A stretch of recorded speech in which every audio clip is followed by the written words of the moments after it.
Então, pessoal, agora nós vamos resolver a terceira questão da prova da OBA de 2023. Em primeiro lugar, será feita a leitura da questão e logo em seguida a sua resolução. O gráfico traz a relação entre a profundidade e o diâmetro das crateras em 4 luas do Sistema Solar. As quebras das linhas marcam a transição de crateras simples para crateras complexas. Primeira quebra em 1 e de crateras complexas para bacias com multianéis. Segunda quebra em 2. Baseado nas informações apresentadas no gráfico, assinale a afirmação correta. São dadas, portanto, 5 afirmações. De maneira geral, crateras de 1 km de diâmetro também costumam ter 1 km de profundidade. Na Lua Europa só encontramos crateras simples. Na Lua, crateras com diâmetros de até 10 km são consideradas crateras simples.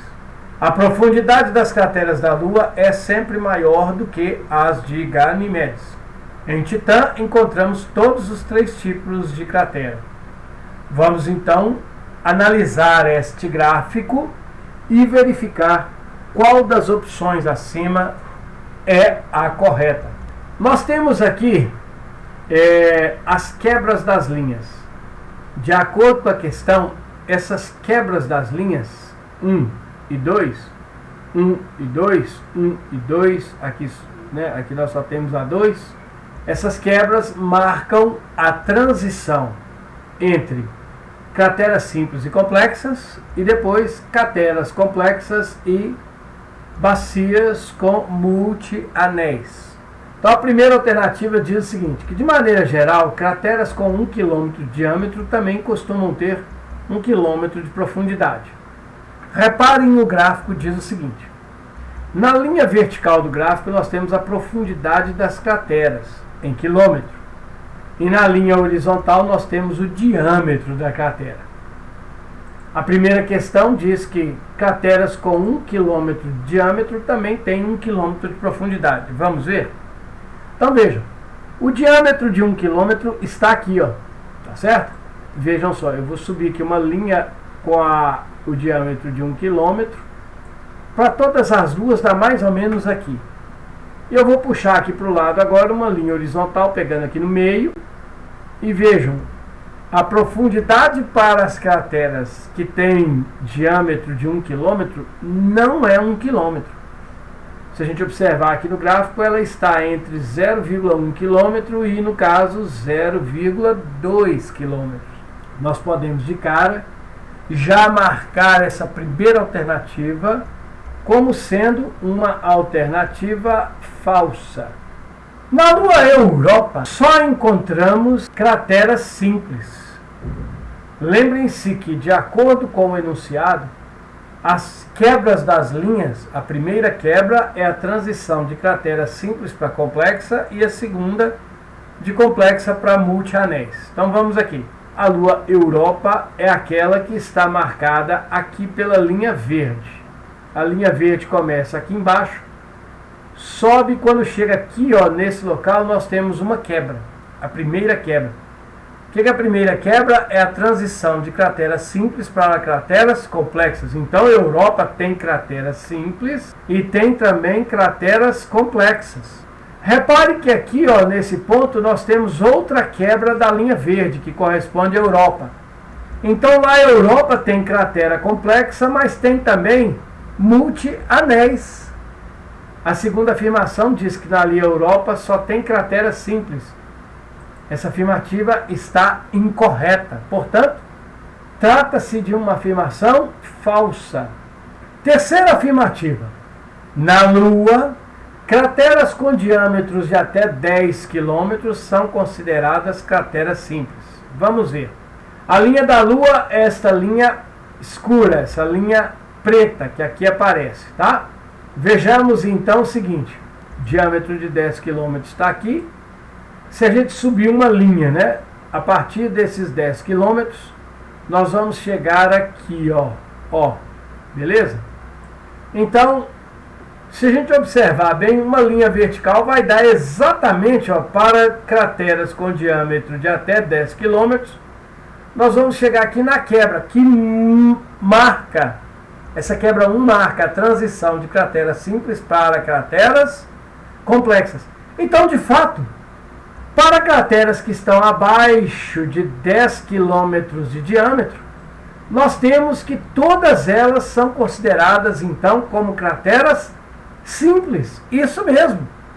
Porque para diâmetros abaixo de 10 km, a linha que representa a Lua, essa linha preta aqui, ó, está antes do ponto 1. A Lua tem, de fato, todas as crateras com diâmetro menor que 10 km, até 10 km, como sendo classificadas como crateras simples. Portanto, a terceira afirmativa, é uma afirmativa verdadeira. Então vamos agora para a quarta afirmativa, a letra D. A profundidade das crateras da Lua é sempre menor do que as de Ganimedes. Vamos ver? A Lua está representada pela linha preta, a linha escura. Vamos lá então. Isso significa que a profundidade aqui na vertical das crateras da Lua variam aqui, ó, de 0,01 km até a profundidade máxima que chega aqui. Se a gente pegar bem, ó, 1 km, 2, 3, 4, aproximadamente 5 km. As crateras da Lua, então, variam sua profundidade nesta faixa que eu estou indicando aqui agora. Ou seja, para a Lua, temos crateras de 0,01 km até aproximadamente 5 km de profundidade, para a Lua. Ganimedes está representado aqui no gráfico pela linha vermelha.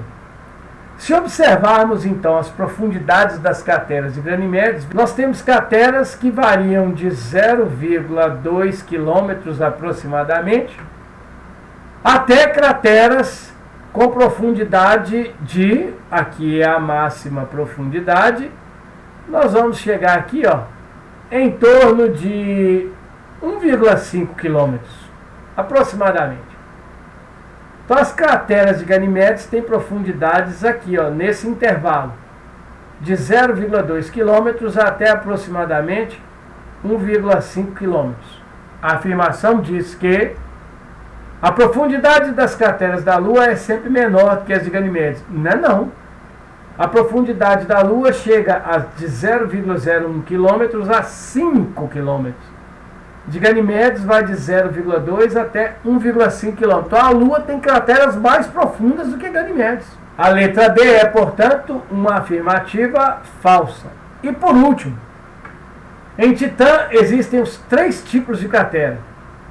Reparem que a linha que representa Titã é essa linha azul que aparece aqui, ó. Vamos limpar o gráfico, né? Se a gente observar, a Lua tem crateras simples, complexas e anéis multianéis. Ganimedes tem simples, complexas e multianéis. Europa tem crateras simples, complexas e multianéis. Reparem que Titã só tem um tipo de cratera. E aqui no caso, como Titã só tem um tipo de cratera, porque a linha que representa Titã não tem essas quebras 1 e 2, então Titã só tem um tipo de cratera. Logo, em Titã, nós não encontramos os 3 tipos de crateras, só um. A afirmativa da letra E é, portanto, automaticamente uma afirmativa falsa. Então, nosso VOF fica FFV, FF. Então, mas como não se trata de uma questão de VOF, nós podemos verificar que a alternativa correta é a alternativa C. Bom, essa é a resolução da questão. Espero que vocês tenham gostado. Tchau, pessoal!